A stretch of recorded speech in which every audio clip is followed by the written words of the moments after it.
Hello students, welcome back. मैं हूं अर्शदीप सिंह और हम बात कर रहे हैं हमारे क्लास 11th कंप्यूटर के फर्स्ट चैप्टर के बारे में, that is computer system. So we will be starting with our rituals. Computer and 100। हमारे चैप्टर का नाम है कंप्यूटर सिस्टम और कंप्यूटर सिस्टम के अंदर हम लोग काफ़ी सारी चीज़ें कर चुके हैं, जिसमें हम बेसिक्स कंप्यूटर का पढ़ चुके हैं कि कंप्यूटर में एवोल्यूशन कैसे हुआ कंप्यूटर का, कंप्यूटर के अंदर मेमोरीज कैसे यूज़ होती हैं।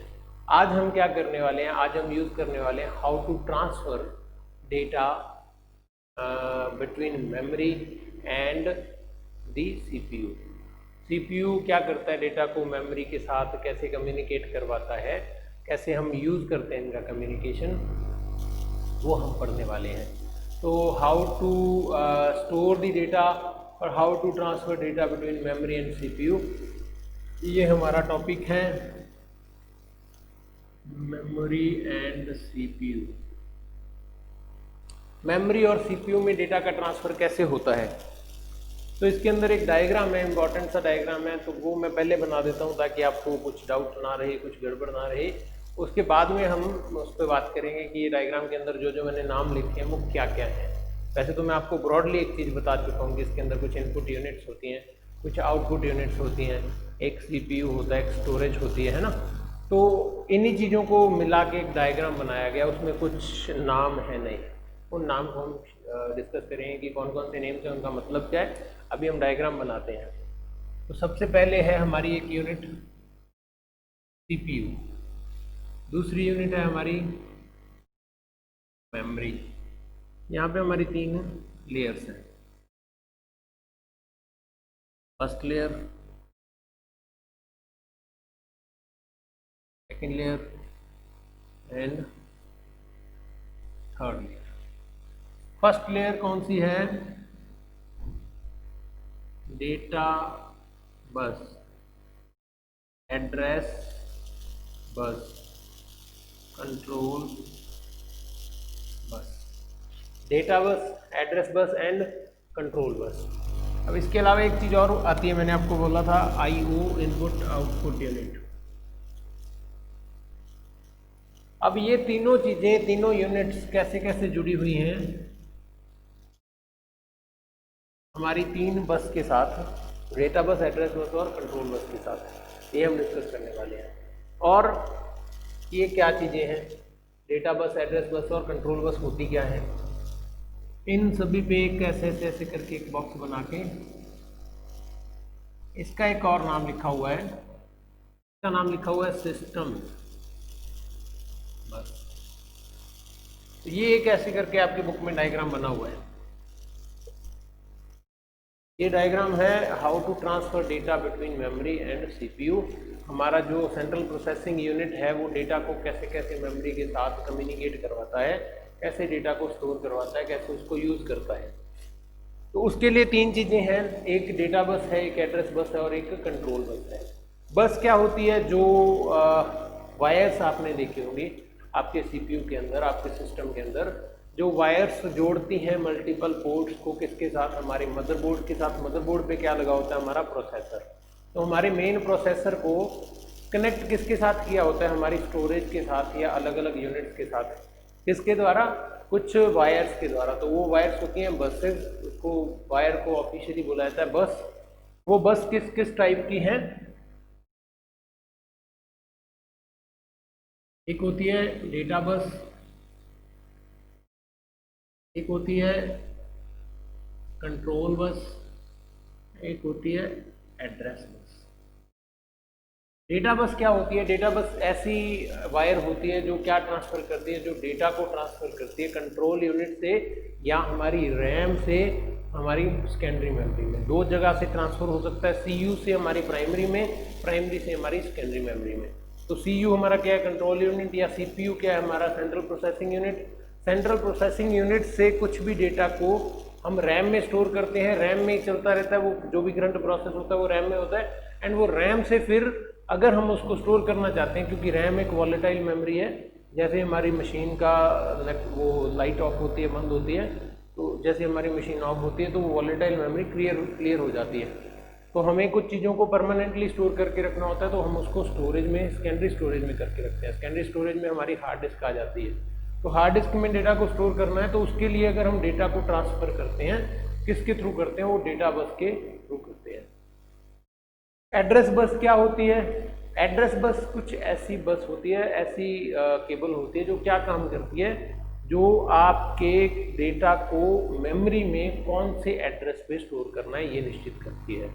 कौन सी मेमोरी लोकेशन पर डेटा जाने वाला है, मेमोरी लोकेशन की इंफॉर्मेशन रखने वाली bus is known as address bus. And the control bus बताती है कि किस पे क्या ऑपरेशन होने वाला है, but control should be given to the data. क्या क्या उस पर ALU होने हैं, अर्थमेटिक ऑपरेशंस होने हैं, कंट्रोल ऑपरेशंस होने हैं, कैसे कहाँ से डेटा का फ्लो होना है।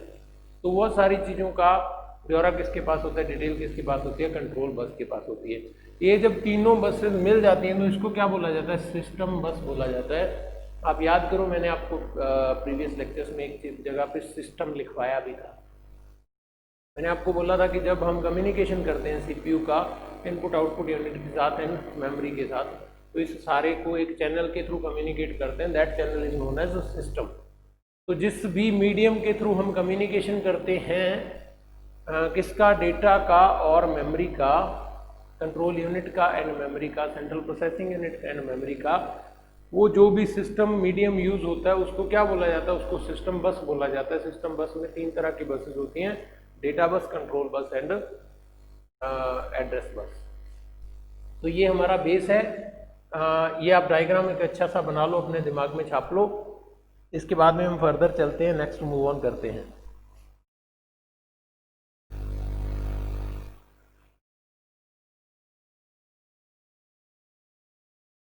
आई होप आपको ये समझ आ गया होगा।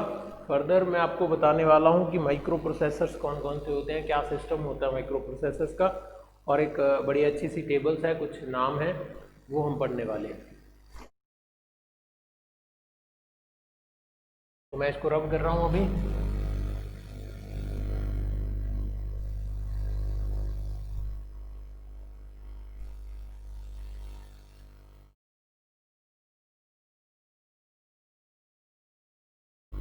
हमारा जो नेक्स्ट टॉपिक है वो है माइक्रो प्रोसेसर।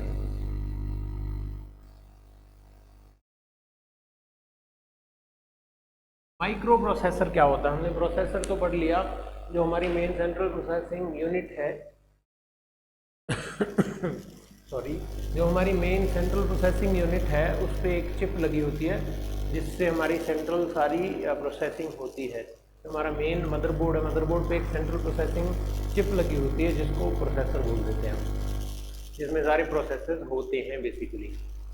अब ये माइक्रो प्रोसेसर क्या है, माइक्रो क्यों बोला जाता है? माइक्रो का मतलब होता है कुछ बहुत छोटा।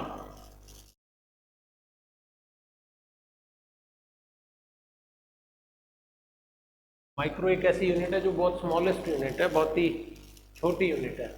माइक्रो प्रोसेसर क्या होते हैं, माइक्रो प्रोसेसर की क्या ज़रूरत पड़ी, क्या होता है, क्या नाम ये क्यों आया? तो माइक्रो प्रोसेसर बेसिकली कंसेप्ट आया जब पहले क्या था, जो पुराने कंप्यूटर्स थे उनके जो प्रोसेसर्स थे, उनके जो CPU थे, वो इतने बड़े थे कि एक एक रूम में फिट होते थे वो।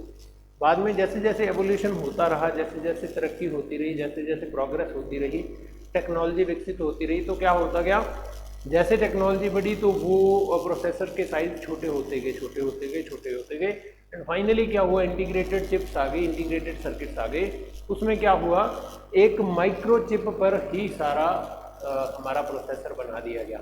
माइक्रो चिप, बहुत ही छोटी चिप पे ही सारा प्रोसेसर बन गया। उस माइक्रो चिप को क्या बोला गया, माइक्रो प्रोसेसर। अब माइक्रो प्रोसेसर की डेफिनेशन तो ये होगी, smallest integrated circuit chip, smallest integrated circuit microchip is known as microprocessor because this smallest chip is used to do all the processing of central processing unit। ये क्या करती है, सारे ऑपरेशंस करती है सेंट्रल प्रोसेसिंग यूनिट की, और एक ही चिप, छोटी सी चिप पे ही सारा प्रोसेसर चलता है हमारा। तो ये हमारा बेस है माइक्रो प्रोसेसर का। अब इसके साथ एक टेबल दी गई है आपकी बुक में, टेबल बहुत ही इंपॉर्टेंट है, वो जनरेशंस ऑफ माइक्रो प्रोसेसर्स है कि कौन कौन सी जनरेशंस में क्या क्या आया था। तो तो जनरेशन्स कौन कौन सी हैं? 5 जनरेशन्स हैं। First generation, second, third, fourth and fifth generation. पहली जनरेशन का जो टाइम पीरियड है वो 1971 से 73 है, 1971 से 1973। फिर 1974 से 78, फिर 1979 से 80, 1981 से 95 एंड 1995 से टिल नाउ एक फिफ्थ चल रही है हमारी। इनको क्या बोला जाता है? ये है LSI, LSI,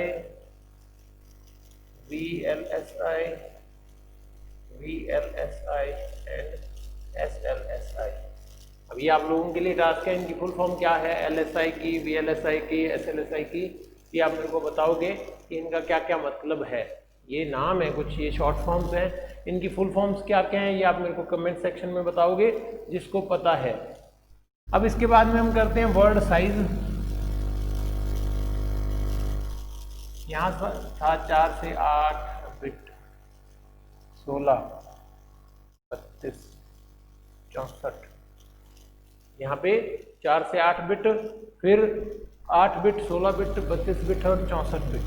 यहाँ पे 8 बिट आएगा, 8 bit, 16 bit and 32 bit and 64 bit. ये हमारा वर्ड साइज है। वर्ड साइज के बाद में आती है मेमोरी। मेमोरी होती है हमारी रैम। रैम कितनी कितनी आएगी वो भी देखने वाली बात है। रैम कितनी थी है इसको हम मेमोरी ही लिखेंगे। मेमोरी पहले MB में हुआ करती थी और अब GB तक आ गई है। GB से भी XB तक पहुंच गई है, तो वो सोचने वाली बात है कितनी कितनी है। पहले 1 KB थी, 1 KB से 1 MB, फिर 16 MB, 4 GB and 64 GB। 1 KB, 1 MB,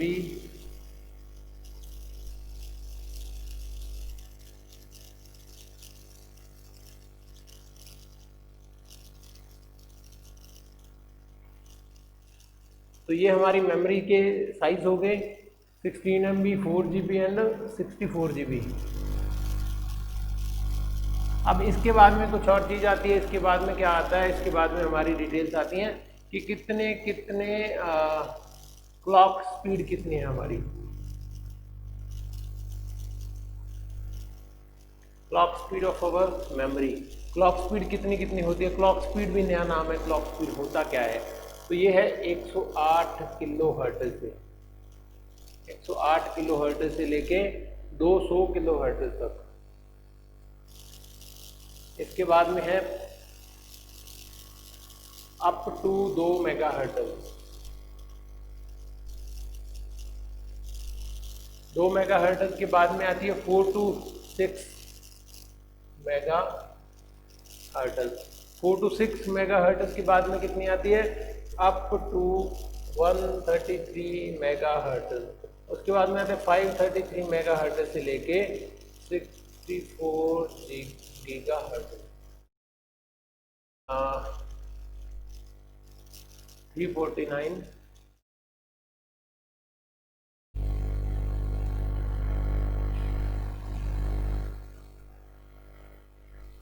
533 mega hertz से 34 गीगा हर्ट्ज। तो ये हमारे मेमोरीज के साइज हैं, क्लॉक स्पीड है। क्लॉक स्पीड क्या होती है उस पर बात करेंगे हम लोग, एंड इनके एग्जांपल्स भी आपके दिए हुए हैं और एक कोर्स भी दी हुई है, वो मैं यहाँ लिख देता हूँ। ये सारे सिंगल कोर थे,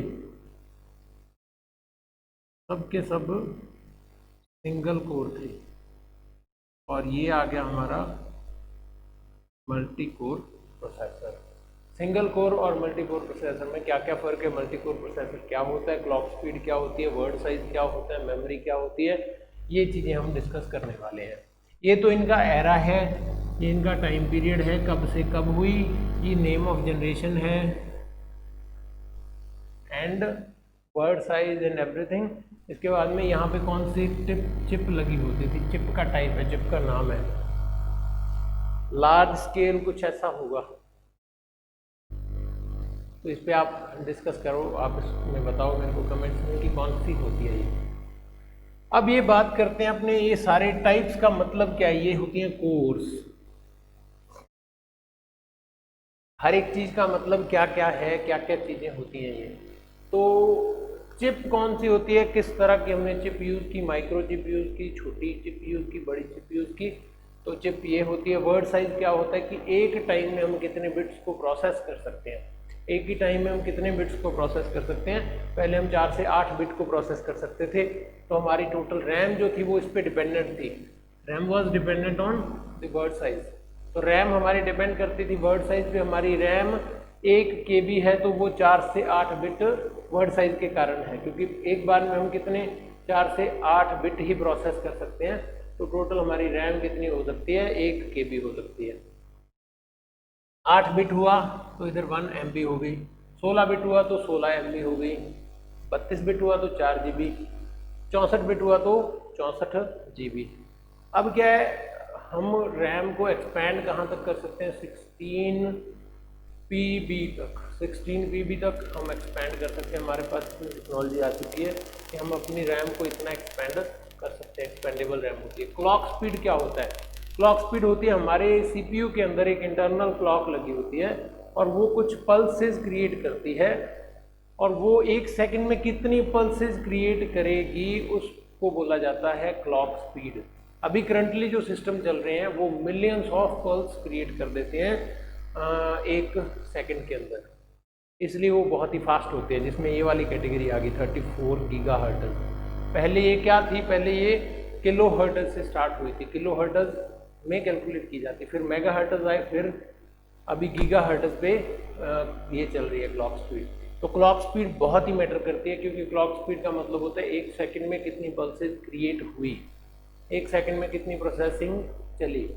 अब बचा कोर्स। कोर क्या होता है, एक टाइम पे कितने प्रोसेसेस किए जा सकते हैं। जो सिंगल कोर थे उनमें एक टाइम पे सिंगल प्रोसेस एग्जीक्यूट किया जा सकता था। जब मल्टी कोर आ गई तो मल्टी कोर में सेम टाइम पे मल्टीपल प्रोसेसर्स होने लगे, और कितनी कोर्स हैं उसके बेसिस पे कुछ नाम आने लग गए। अगर 2 कोर है तो ड्यूल कोर, 4 कोर है तो क्वाड कोर, अगर 8 कोर है तो ऑक्टा कोर।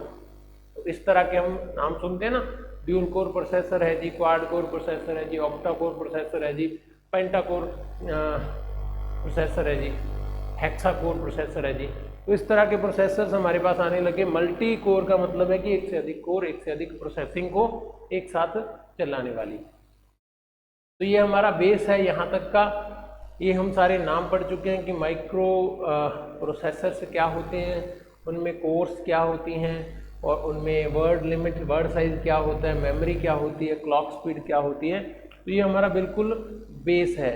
अब बेस के बाद में हम कहाँ पे जाने वाले हैं, बेस के बाद में हम जाने वाले हैं किस किस तरह के डिवाइसेस हम यूज़ कर सकते हैं डेटा कैप्चरिंग के लिए, सॉफ्टवेयर्स क्या यूज़ कर सकते हैं, सॉफ्टवेयर्स की नीड क्या है, एंड ऑपरेटिंग सिस्टम क्या होता है, सॉफ्टवेयर्स के टाइप्स क्या क्या होते हैं, GUI क्या होता है, ग्राफिकल यूज़र इंटरफेस क्या होता है। तो अलग अलग चीज़ें हम डिस्कस करने वाले हैं।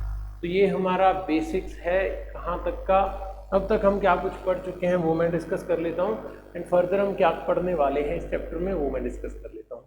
तो हम कंप्यूटर सिस्टम पढ़ रहे थे। कंप्यूटर सिस्टम में कंप्यूटर सिस्टम का मतलब क्या है, कंप्यूटर सिस्टम का मतलब है कि हम एक कंप्यूटर से जुड़े हुई सारी एंटिटीज़ को जब एक ही डायरेक्शन में काम पे लगा दें, जब एक ही एंटिटी, एक ही यूनिट से जुड़ी हुई काफ़ी सारी चीज़ें, एक ही इकाई से जुड़ी हुई काफ़ी सारी चीज़ें एक ही दिशा में काम करने लग जाएं, तो वो कंप्लीट एक यूनिट बनाते हैं, उसको सिस्टम बोला जाता है। जब कंप्यूटर से जुड़ी हुई काफ़ी सारी चीज़ें एक ही दिशा में काम करने लगते हैं वो एक कंप्यूटर सिस्टम बनाता है। कंप्यूटर सिस्टम के अंदर कुछ हिस्से होते हैं, कुछ इनपुट होता है, कुछ आउटपुट होता है, कुछ मेमोरी होती है। इसका एवोल्यूशन कहाँ से हुआ था, इसका एवोल्यूशन अबाकस से हुआ था।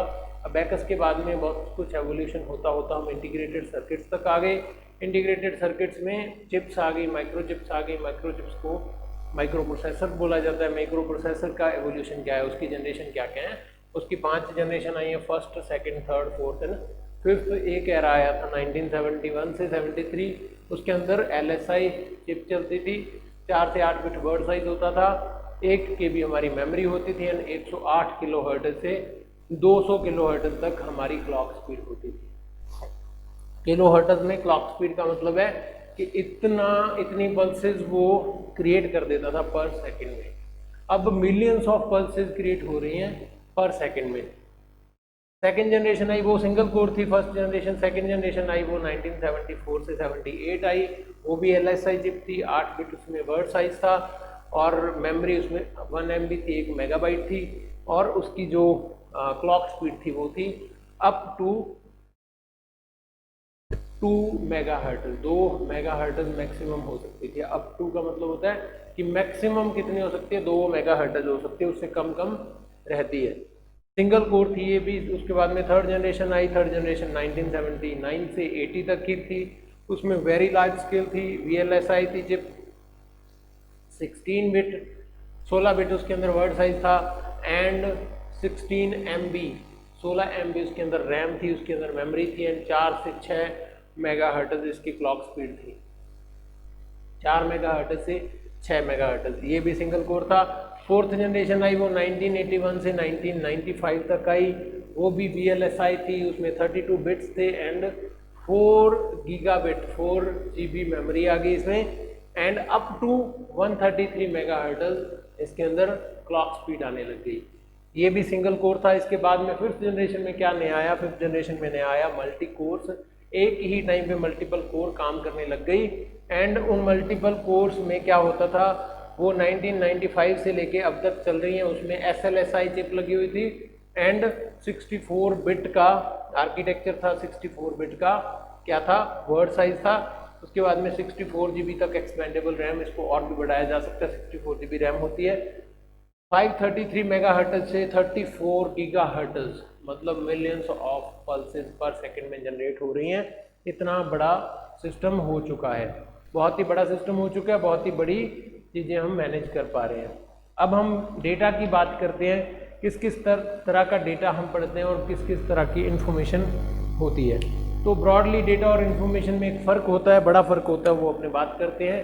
ये मैं एक बार रब करता हूँ, फिर हम फर्दर डिस्कशन करते हैं। इसका अच्छा सा आपने स्क्रीनशॉट मेरे ख्याल से छाप लिया होगा, क्योंकि मैं आपको बताता रहता हूँ हमेशा। ये बहुत ही इंपॉर्टेंट चीज़ थी, बहुत ही इंपॉर्टेंट टेबल थी, ये आपको पता होनी चाहिए। अब अपन बात करते हैं डेटा एंड इंफॉर्मेशन की। What is data and what is info. Data क्या होता है एंड इंफॉर्मेशन क्या होती है। डेटा होता है फैक्ट्स अबाउट एनीथिंग, किसी भी चीज के बारे में अगर तथ्यों की बात की जाए तो वो उसका डाटा होता है। तथ्यों को अगर हम संग्रहित करके रखें, facts about anything stored in any format. अगर किसी चीज के बारे में तथ्यों का हम संग्रह करते हैं किसी खास फॉर्मेट में, किसी खास टाइप में, सच एज, कौन कौन से फॉर्मेट्स हो सकते हैं, सच एज ऑडियो, वीडियो, और कौन सा फॉर्मेट होता है, इमेज, टेक्स्ट, एटसेट्रा। डेटा क्या है, फैक्ट्स हैं, तथ्य हैं किसी भी चीज़ के बारे में, जो क्या है स्टोर्ड हैं किसी ना किसी खास फॉर्मेट में। किस किस फॉर्मेट में, या तो ऑडियो में जैसे हम ऑडियो आवाज़ रिकॉर्ड करते हैं, वीडियो में जैसे हम अभी वीडियो बना रहे हैं, इमेज में जैसे हम फोटोज़ रखते हैं, एंड टेक्स्ट में जैसे हम लिख के कंटेंट को रखते हैं। अब इंफॉर्मेशन क्या होती है, इंफॉर्मेशन डाटा का ही छोटा हिस्सा होती है, छोटा हिस्सा या फिल्टर्ड पार्ट, हम क्या बोल सकते हैं, फिल्टर्ड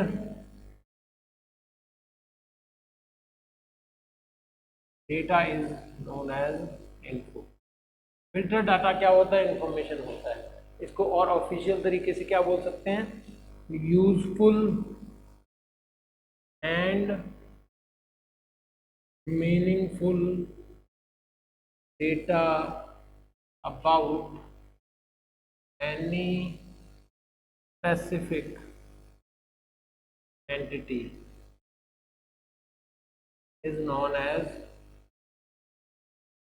इंफॉर्मेशन क्या होता है?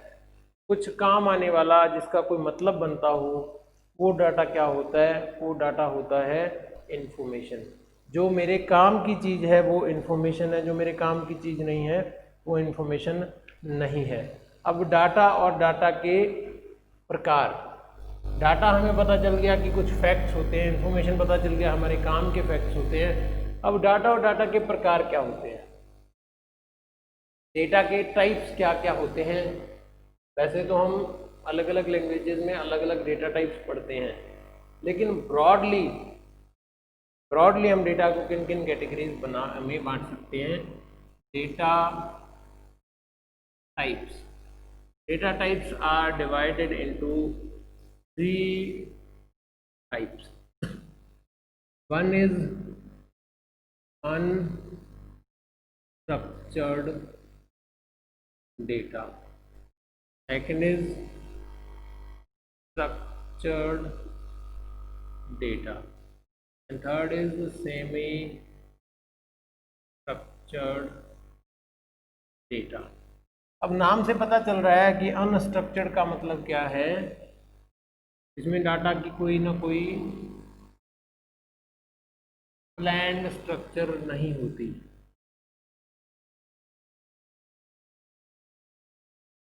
हमारा डेटा टाइप्स एक टॉपिक है। डेटा के प्रकार कौन कौन से हो सकते हैं, किस किस तरह का हम डेटा यूज़ कर सकते हैं कंप्यूटर्स के अंदर। तो कंप्यूटर के अंदर जो डेटा यूज़ होता है उसके अलग अलग प्रकार हैं। पहला है अनस्ट्रक्चर्ड, मतलब जिसकी कोई संरचना ना हो, जिसकी कोई स्ट्रक्चर ना हो, जिसका कोई मीनिंग ना हो, अनऑर्गेनाइज्ड डेटा हो। तो ये क्या होता है? ये किसी भी प्री डिफाइंड फॉर्मेट में डेटा रिकॉर्डेड नहीं होता, उसको क्या बोला जाता है? अनस्ट्रक्चर्ड। हमने कोई स्ट्रक्चर बना के नहीं रखी गई है। जैसे स्ट्रक्चर्ड डेटा क्या हो सकता है? स्ट्रक्चर्ड डेटा का एग्जांपल है आपका डायरेक्टरी में स्टोर्ड डेटा। वो क्या है? स्ट्रक्चर बनाई गई है, उसमें पता है कि हमने ए पे आने वाले सारे नाम एक जगह पे लिखने हैं, फिर बी पे आने वाले एक जगह पे लिखने हैं। हालांकि है वो भी डेटा, उसमें भी इंफॉर्मेशन वो होगी जो मेरे को चाहिए होगी, लेकिन वो क्या है? वो स्ट्रक्चर्ड डेटा है, वो एक तरीके से रखा गया है। आपके रोल नंबर पे, आपकी मार्कशीट पे जिस तरह से इंफॉर्मेशन लिखी होती है वो एक प्री डिफाइंड फॉर्मेट में लिखी होती है, उसको क्या बोला जाता है? उसको स्ट्रक्चर्ड डेटा बोला जाता है। अनस्ट्रक्चर्ड कौन सा होगा? जो किसी भी प्री डिफाइंड फॉर्मेट में ना हो, वो होता है अनस्ट्रक्चर्ड। और सेमी स्ट्रक्चर्ड कौन सा होगा? सेमी स्ट्रक्चर्ड होता है, सेमी स्ट्रक्चर्ड डेटा होता है जो ना तो प्री डिफाइंड फॉर्म में हो, ना ही टोटली अनस्ट्रक्चर्ड हो, वो कुछ ना कुछ किसी ना किसी स्पेसिफिक स्ट्रक्चर में डेटा बनाया गया हो। तो डाटा हो गया 3 तरह का, एक हो गया अनस्ट्रक्चर्ड, एक हो गया स्ट्रक्चर्ड, एक हो गया सेमी स्ट्रक्चर्ड। तो ये क्या है? जिसमें कोई भी स्पेसिफिक फॉर्मेट नहीं होता, इसके अंदर फॉर्मेट होता है। एंड इसके अंदर सेमी का मतलब क्या है? कुछ चीजें स्ट्रक्चर्ड होती हैं, कुछ चीजें अनस्ट्रक्चर्ड होती है। इसका एग्जांपल है HTML। HTML के अंदर क्या है? कुछ डेटा का हम टाइप डिफाइन कर सकते हैं, कुछ चीजें अनस्ट्रक्चर्ड रहती हैं। अब जब HTML के साथ CSS कनेक्ट हो जाती है तो वो क्या बन जाता है? वो स्ट्रक्चर्ड डेटा बन जाता है, क्योंकि हम डेटा की डिटेल्स पे चले जाते हैं। तो ये हमारा बेस है डेटा टाइप्स का। इसके बाद में हम डिटेल्स डिस्कस करने वाले हैं, वो नेक्स्ट चैप्टर में डिस्कस करेंगे कि किस किस तरह के डेटा को हम कैसे कैसे यूज़ कर सकते हैं, कौन कौन से सॉफ्टवेयर्स हम यूज़ कर सकते हैं, कैसे ऑपरेटिंग सिस्टम का रोल होता है, ऑपरेटिंग सिस्टम के अलावा हम कौन कौन से सॉफ्टवेयर्स यूज़ करते हैं, कौन कौन सा GPU यूज़ होता है। So that's all from today. In next lecture we will be discussing the next topics. That's all. Thank you everyone. Good luck.